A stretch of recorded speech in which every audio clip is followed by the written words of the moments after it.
నిన్నటి వరకు చిన్ని బిడ్డ, తల్లిదండ్రుల యొక్క చాటున పెరిగినటువంటి బిడ్డ, బాల్య దినాలు ఈనాడు యవ్వనంలోనికి ప్రవేశించింది. యవ్వన ప్రాయంలోనికి ప్రవేశించింది అంటే దానికి కారణం ఎవరు? దేవుడు. ఎవరు తీసుకొస్తున్నారండి వృద్ధిలోనికి? వేయబడినటువంటి మొక్క ఏ విధంగా అయితే వృద్ధిలోనికి వస్తుందో మనం చూస్తాం కదండి. పుట్టినటువంటి బిడ్డలు ఏ విధంగా వృద్ధిలోనికి వస్తున్నారో కూడా మనం చూస్తున్నాం. కానీ గమనించాం, పెద్దగా క్యాజువల్గా తీసుకుంటాం. కానీ ఆ మొక్క వృద్ధిలోనికి రావాలన్నా, బిడ్డలు వృద్ధిలోనికి రావాలన్నా ఎవరి దయ ఉంటే వస్తారండి? దేవుని దయ కావాలి ముఖ్యంగా. కనుక ప్రతి ఒక్కరూ కూడా దేవుని యొక్క కృపలో, ఆయన కృపలను తలంచుచు, కృపాక్షేమాలు మన వెంట వచ్చేలాగున మనం ఆయన్ని ప్రేమించాలి, ఆయన నామాన్ని గణపరచాలి, ఆయన సన్నిధిని మనము గోజాడాలి. ప్రియులరా, మరి షారోన్, క్రిస్టినా షారోన్ నిన్నటి వరకు బాల్య దినాల్లో గడిపారు. ఈ దినం నుంచి యవన ప్రాయంలోనికి తను వెళ్తుంది. వాక్యం సెలవిస్తూ ఉంటారు. యవన బిడ్డలు దేవుని వాక్యం చేత తమ నడతను శుద్ధి చేసుకుంటారు. అంటే ఏం చేయమని చెప్తుంది వాక్యం? మొహం కడుక్కోవాలంటే బ్రష్ చేసుకోవాలి, స్నానం చేయాలంటే సోపుతో శుద్ధి చేసుకోవాలి, కాళ్ళు కడుక్కోవాలంటే బయటికి వెళ్ళి వచ్చిన తర్వాత నీళ్ళతో కాళ్ళు కడుక్కోవాలి. నడకను శుద్ధి చేసుకోవడానికి నీళ్ళతో కాళ్ళు కడుక్కుంటే సరిపోతుంది. నడతను శుద్ధి చేసుకోవాలంటే ఏం చేయాలి? వాక్యము చేత తమ నడతను, అంటే వాక్యం వినాలి, వాక్యం చదవాలి, వాక్యాన్ని ఎత్తిపెట్టి ప్రార్థించాలి.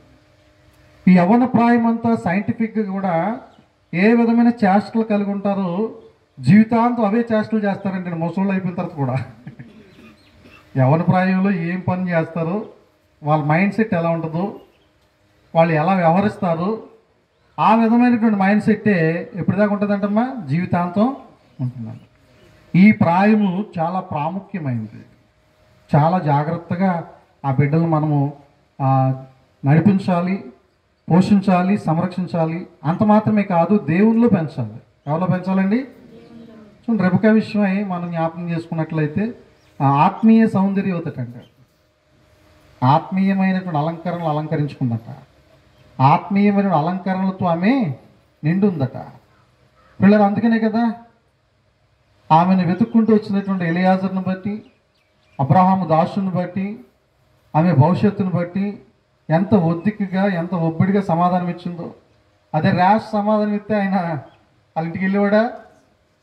ఎవరైతే నీ మాట వింటారో, ఎవరైతే నువ్వు చెప్పింది చేస్తారో, ఎవరైతే నీ ఒంటెలకు నీళ్లు పోస్తారో, నీకు దాహం తీస్తారో వాళ్ళే నా శిష్యుడు అబ్రహాము యొక్క వారసుడికి సాటి అయిన సహాయము. ఇదే నీకు ఆనవాలని చెప్పాడు ఆయన, యెహోవా దేవుడు ఎలియాజరుకి.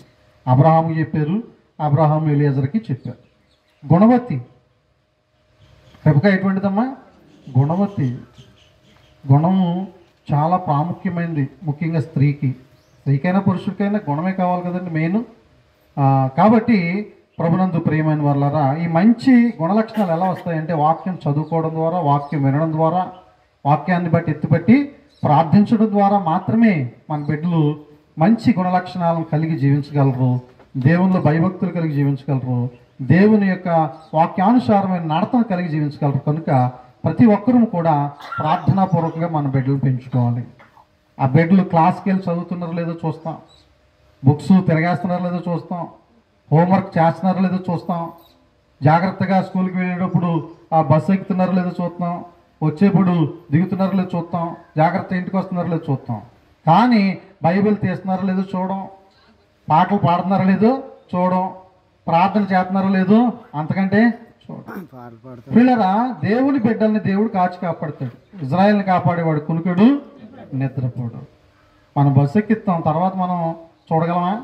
కానీ ఆయన బస్సు ఎక్కక ముందు చూస్తాడు, బస్సు ఎక్కిన తర్వాత చూస్తాడు, మరలా రిటర్న్ అయిన తర్వాత కూడా చూస్తాడు, ఇంటికి వచ్చిన తర్వాత కూడా చూస్తాడు. అన్ని కాలంబులనున్న యెహోవా ఆయన. కనుక మన బిడ్డలను ఆస్వాదించాలంటే మనస్ఫూర్తిగా మనము దేవునిలో పెంచాలి, దేవుని యందు భయభక్తులు నేర్పాలి. ఆ దేవుని యందు భయభక్తులు చక్కని మాట తీరు నేర్పిస్తాయి, చక్కని జ్ఞానం ఇస్తాయి, విధేయతనిస్తాయి, వినయాన్ని ఇస్తాయి, వినమ్రతనిస్తాయి, భయభక్తులతో కూడినటువంటి మంచి నడవడికను నేర్పుతాయి. అటువంటి కృప పరిశుద్ధాత్మ దేవుడు క్రిస్టినా షారోన్ గారికి దేవుడు దయచేయును గాక. ఆమేన్. అందరూ లేచి నిలబడదాం, ప్రార్థన చేసుకుందాం.